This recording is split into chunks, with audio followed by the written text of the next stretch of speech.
I'd like to talk about acts of treason.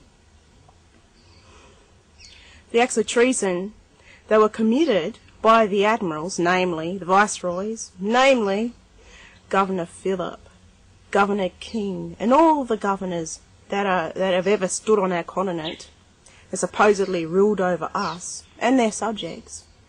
Their acts of treason that they made against their monarch.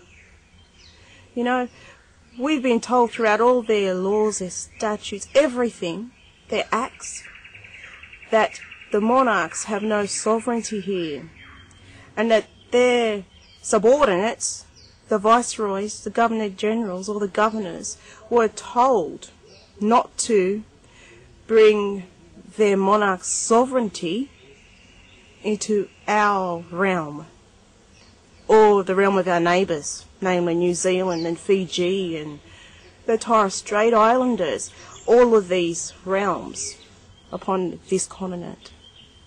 That wasn't our doing, it was theirs.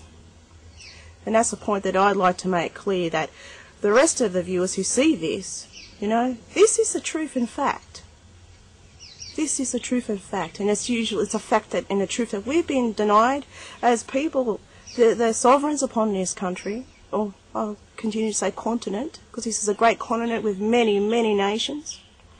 But the British subjects themselves have been also condemned to ignorance. And the subjects, the British subjects, have to realise what their authorities have done to them. And what kind of example is this set for a future republic to take place here?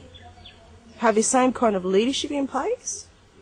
Will the country of Australia ever change if, you know, these things aren't settled?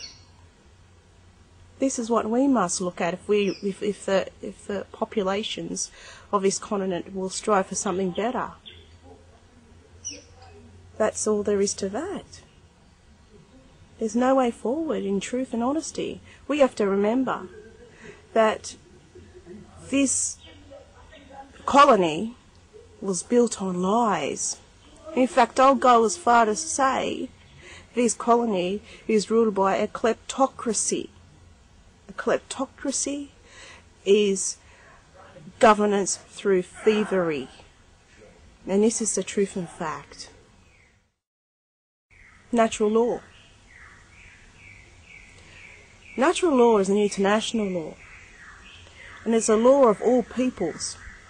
In natural law, no person of living flesh and blood containing a spirit ever has to submit itself to a monarch or a government. In fact, all human beings, all humans, have sovereignty. We, as the Yori people here, we have dominant sovereignty because we come from this earth. These are our countries upon this continent. This movement about us standing in our sovereignty, we offer those who honour our sovereignty to come and be a part of our sovereignty, as it has always should have been 500 years ago. If people outside of our own communities will come and sit down with us, it's our responsibility to look after them. The responsibility hasn't changed just because the world has changed. Our responsibility is still the same, and we need to look after you too.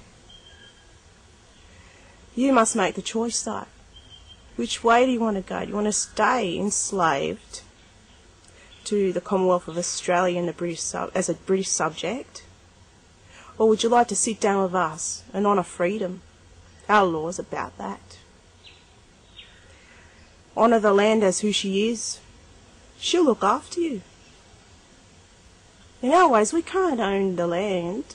It owns us. We can be caretakers. You can be caretakers in an honourable way, instead of the way of kleptocracy, that way of, you know, thievery.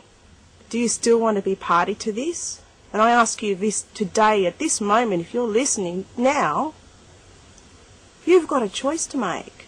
You might make it now, you might make it in 10 years' time, or you might never make it, but you still have a choice to, to even make a decision about this very thing.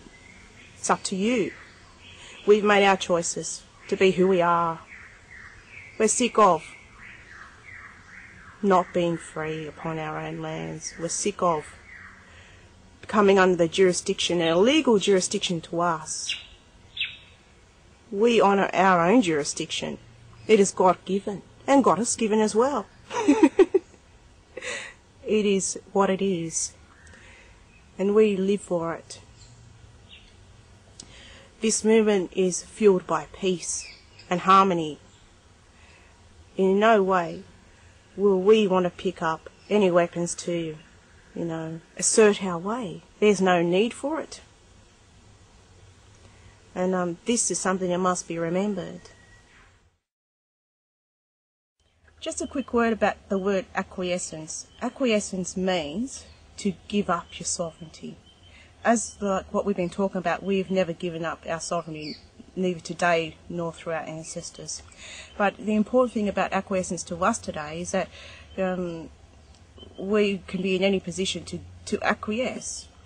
What we're doing and being aware of where we are is never to acquiesce any of our sovereignty. And brings us to the point also is that we don't need the jurisdiction of the Australian government to prove that we are sovereigns, or to give us an okay or recognise us that we are sovereigns. And that brings me to think about, well, as I discussed earlier, about how much sovereignty they have. I don't think they're really a valid body to have a treaty with anyway, since only sovereigns can have treaties with each other. What do you think? Have a think about that. But yeah, we don't need their purported authorities to tell us when and if we're sovereigns. Once someone makes a proclamation, if you've noticed other monarchs or other sovereigns have made proclamations, you'll notice that nobody needs to give any recognition to that, because it just states what it is, the law. So whenever we make proclamations, we don't need to have an official response at all about anything. And what we're finding anyway is that in the government's and the purported authority silence, this is recognition, and this is what happens when you make proclamations.